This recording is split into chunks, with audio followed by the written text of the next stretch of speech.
Princess Anne is Prince Philip and Queen Elizabeth II's only daughter of the couple's 4 children. Anne, or the Princess Royal as she is known, is the second oldest child after Prince Charles. Once a headstrong toddler, now a fierce adult, Princess Anne has undergone a stunning, lifelong transformation.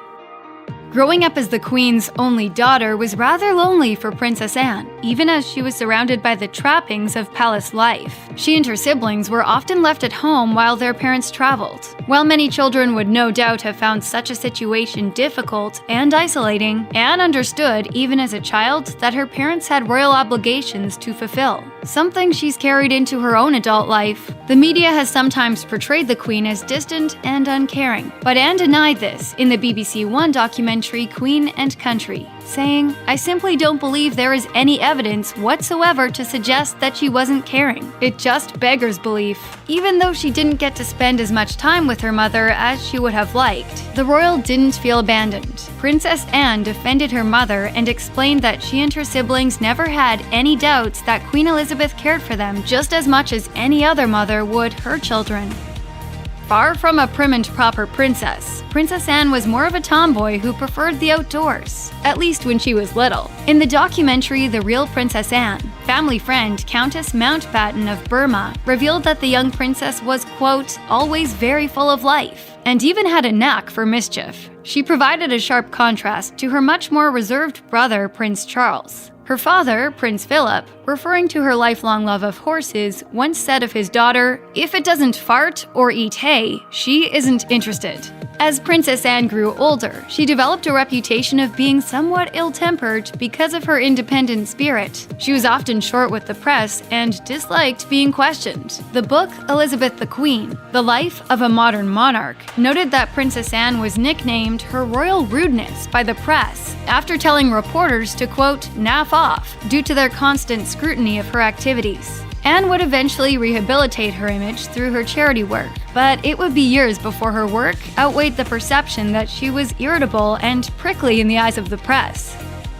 Princess Anne is the only girl out of Queen Elizabeth and Prince Philip's children, which may explain why she is something of a daddy's girl. While she has spoken fondly of both of her parents, she seems to have a particularly close relationship with her father. As royal biographer Sally Bedell Smith noted in Prince Charles, The Passions and Paradoxes of an Improbable Life, Prince Philip could be a rigid parent. The royal is known for being both blunt and sarcastic, and he was often that way with his children. Philip's parenting style was hard for Prince Charles, but Princess Anne felt she knew how to handle their father. Instead of buckling under his criticism, Anne would often be confident enough to, quote, push back, according to the biographer. Prince Philip's demanding ways don't seem to have harmed his relationship with his daughter, in part because they share a certain sensibility. Eileen Parker, the wife of a close friend of the prince, told the Daily Mail that he, quote, always had more fun with Anne, who is very much like Philip himself.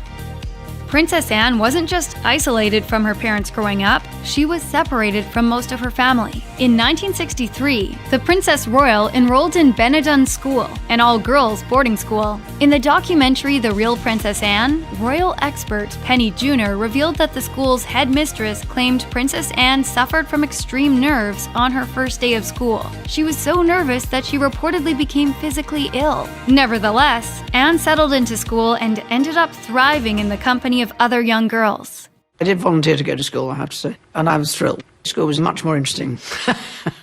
Princess Anne seems to have been a dedicated student, but after completing her studies at Benetton School, the princess chose not to go on to university. Instead, she began to officially represent the royal family, throwing herself into the same kind of work that she continues today. According to her profile on the royal family's website, Princess Anne's first official royal engagement was in 1969, when she was just 18 years old. The following year, the Princess Royal became the president of Save the Children, a title she proudly retains even decades later. Anne's life has been fully dedicated to public service, with a record that includes work with more than 300 charities in the UK and around the world, including several she co-founded, covering all manner of interests and focuses.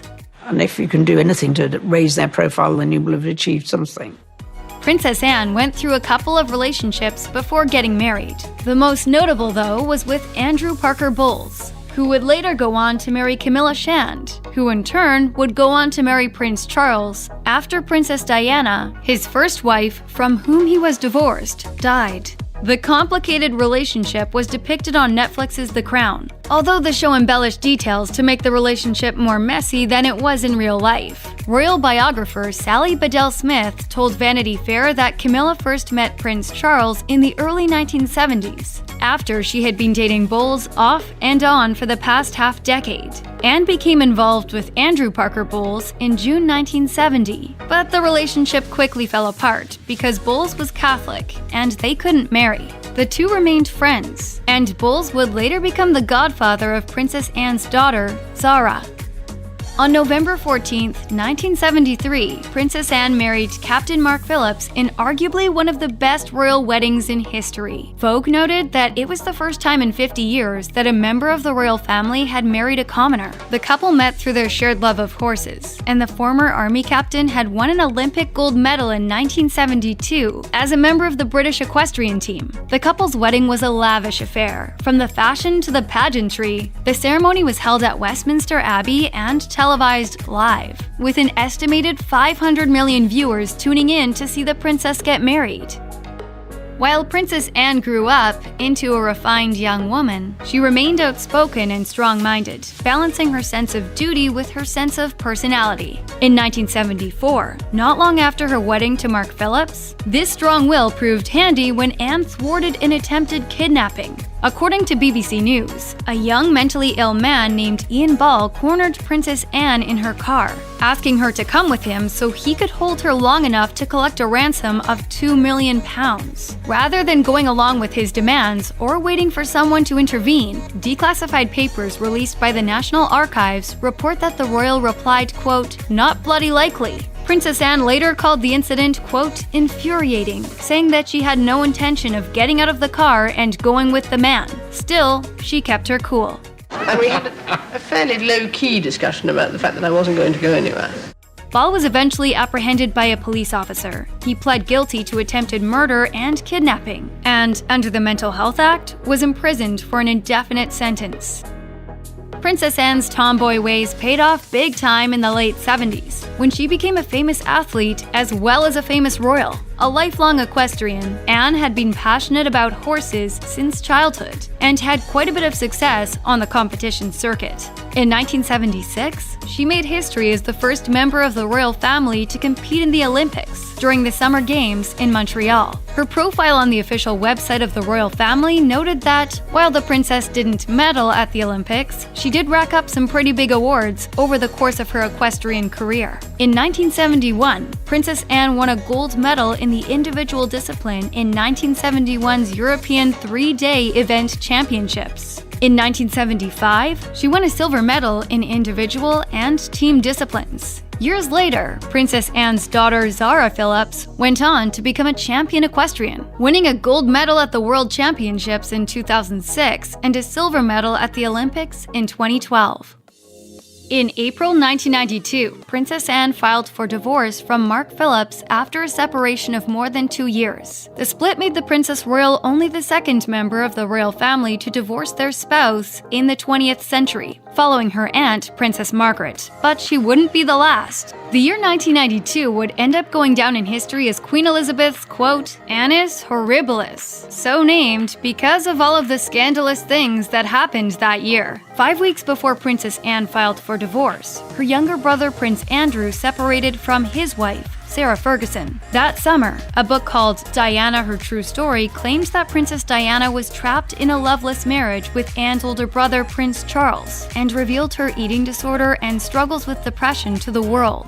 Prince Charles's affair with Camilla Parker Bowles also came to light later that year, and the turbulent period came to a close with a fire at Windsor Castle in November. So, in the end, perhaps Anne's divorce wasn't too bad. While Princess Anne gracefully accepted her place in the royal family, it seems that she wanted her children to have more freedom than she had growing up. When the princess married her first husband, Mark Phillips, he turned down the offer of a royal title from Queen Elizabeth. The Queen then offered to give royal titles to Princess Anne's children, but the offer was again declined. This allowed Princess Anne's children to grow up without as much pressure on them, something they are grateful for. Anne's daughter Zara later said she felt she was allowed to be, quote, more adventurous than her royal cousins and had less public attention growing up. I think it made us fight harder as well to try and be as successful as we could be. It's an upbringing Anne's children have opted to keep up with their own families. In fact, not one of Princess Anne's grandchildren have royal titles. In 1992, not long after her divorce from Captain Mark Phillips was finalized, Princess Anne married again. She and second husband, Timothy Lawrence, a commander in the Royal Navy, tied the knot in December of that year in Scotland, for a very specific reason. While it seems like a romantic place to hold a destination wedding, the reason they were married in a Scottish church was because, per the rules of the Church of England, divorcees were not permitted to remarry in any of the sect's churches. Many may think that, as the head of the royal family, Queen Elizabeth II would be the busiest of the British royals. Her children, however, are far busier. As a senior royal, Princess Anne is consistently one of the busiest members of the clan, based on the number of official royal engagements she takes part in. The Princess Royal completes hundreds of engagements each year. The Telegraph noted that in 2019, she did 506 of the family's 3,567 official engagements that year, while her brother Prince Charles did 521, and the Queen attended 295. The younger royals are less busy. Prince William was at 220 royal engagements, while his wife Kate Middleton was present at 116. While the number of engagements each royal takes on varies from year to year, Vanity Fair noted that Princess Anne and Prince Charles have been taking on most of the workload since the 1990s, when their aging parents began to cut down on royal engagements. In 2017 and 2018, Princess Anne did more engagements than her brother, but Prince Charles was officially the busiest member of the family in 2016 and 2019. Check out one of our newest videos right here. Plus, even more list videos about your favorite royals are coming soon. Subscribe to our YouTube channel and hit the bell so you don't miss a single one.